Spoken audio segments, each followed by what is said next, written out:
Hey there. Today I wanted to talk a little bit about bypassing and being a radiant exemplar because I feel when we can understand this distinction and really embody it and go from something that maybe is hollow talk to having it be fully experienced and come from a very embodied place, it will absolutely skyrocket your leadership impact.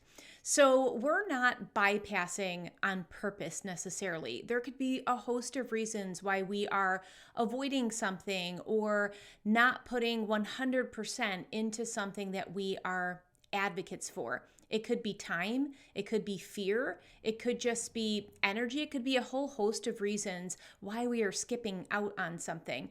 And I think now, especially because we are spending so much time online and in Zoom rooms and having these interactions, I really feel like our BS meter is so fine tuned that we truly know when someone is walking their talk or when it's more lip service.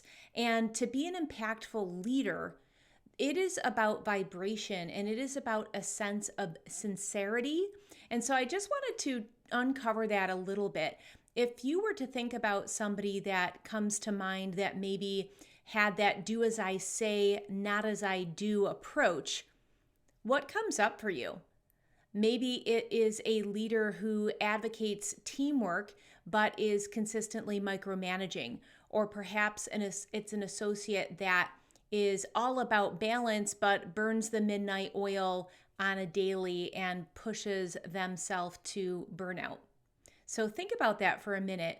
And when you're thinking about that, what's coming to mind for me is on the flip side, because when I think of somebody who walks their talk, who is a radiant exemplar, one of my yoga instructors comes to mind, and she is forever optimistic despite having the everyday and big life circumstance challenges like we all do, but she really gracefully shares that and weaves that into her message about alignment and compassion. It's really beautiful. And you know that her practice is so much a part of her. It is not just for her classes, it's something that is integral and integrated into who she is and how she lives her life. She also is this forever learner and constantly putting towards her career to be the expert in her field. And I think one of the biggest inspirations is that she's constantly sharing and opening up and really building this tribe of dedicated followers because she is so real and so authentic. And there's just such a strong trust there because, again, it goes back to this sincerity vibration. You just know 100% this woman walks her talk. So when we're looking about our own self and how we can increase our influence and how we can amplify being that radiant exemplar, there's a couple of different things. So one is when we think about being radiant, it is truly shining love out. There is a kind of a golden vibration, if you will. It's very palpable. People can immediately sense you. And there is a sphere of influence that just as you get deeper and deeper into who you are and your practices and your message, your sphere of influence just gets larger and larger, and you will become a magnetic leader. So, when we start looking at how we can increase this, it is not about shame. It's not really about calling ourselves out if we are sidestepping something, if we aren't putting in 100% into something that is a part of our brand or our message, because I know that that can feel really yucky. It can feel out of alignment. I know sometimes people will have the imposter syndrome, or it can just feel like they're a fraud. And this is really just about shining a light on areas that we can improve on to increase our impact. So the very first thing is just noticing, where might you be avoiding something?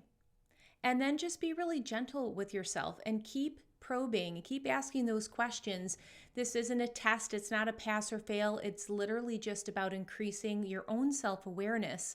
And then continue asking questions until you get to that root of, why am I bypassing that?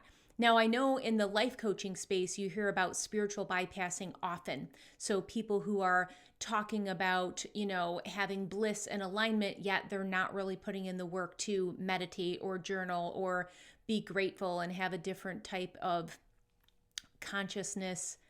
And so I still feel like in our space of business and leadership, it is such a valuable topic to have increased awareness and start noticing those spots and spaces that we're avoiding, we're circumventing, we're trying to kind of flip through chapters to just get to the end goal. And we know, right? We know that it's all about putting consistent effort and awareness in, and we have to go page by page, chapter by chapter through this journey, because you don't want to keep all those life experiences from yourself, even though they may feel a little bit hard or there may be a little bit of resistance. And you might be shoulding on yourself and thinking, oh, I should do that or I should do this. But I think it's really about having curiosity. And also, it's that alignment piece again, because your vibe does attract your tribe, and they will absolutely feel your sincerity. They will know the difference between hollow words and embodied experience, because when you have wisdom coming through, that is from something that's lived. They're lived insights. They're lived kind of like bumps and bruises that you've made it to the other side to talk about and to share. So the very, very first thing is to approach it with a lot of self-grace and a lot of curiosity, and just start noticing where you might be sidestepping anything. Think about if you're asking a client or a team member to do something that you haven't done in a while, or that you're not willing to do. Or perhaps you've been in this game so long that you almost feel like you don't need to do it anymore, like you've gotten a pass because you're at a certain level.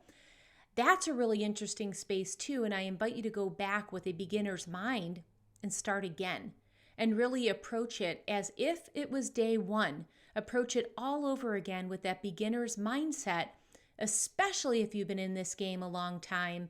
I would love it if you could ask yourself, how can I practice more of what I preach?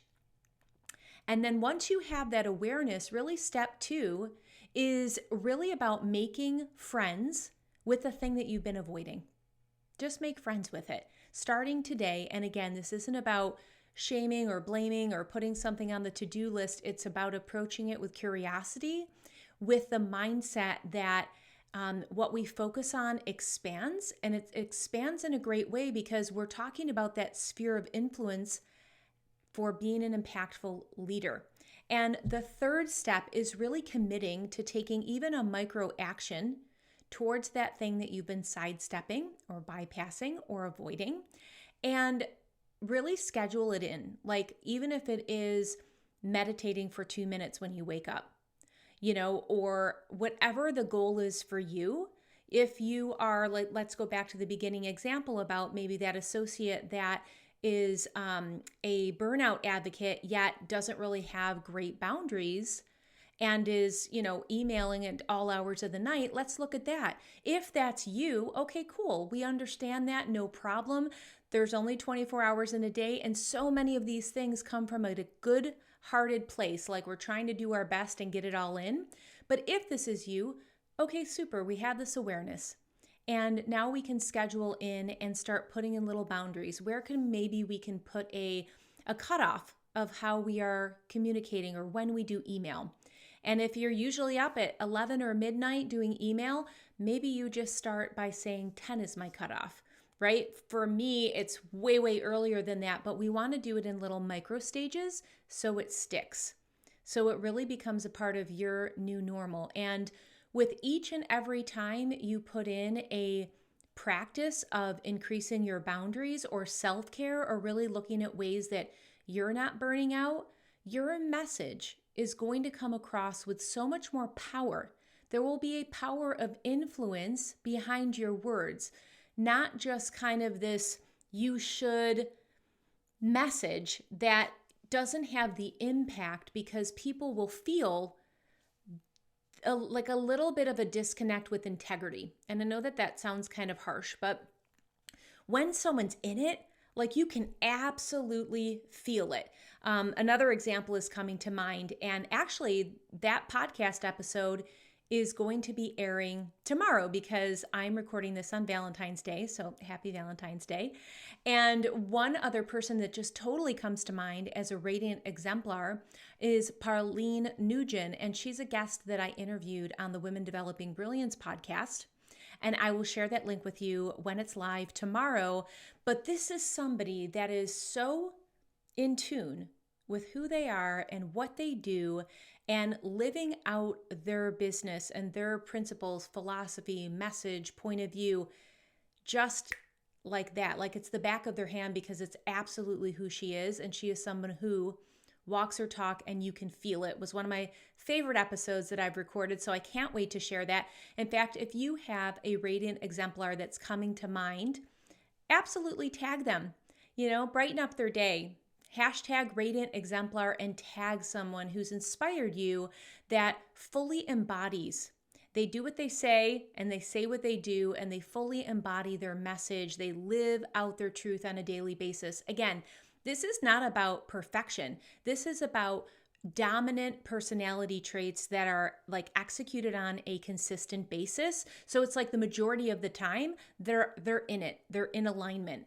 And that's really what we're striving for. We're not striving for perfection. We're absolutely not striving for something that's inauthentic where we feel we have to put a mask on.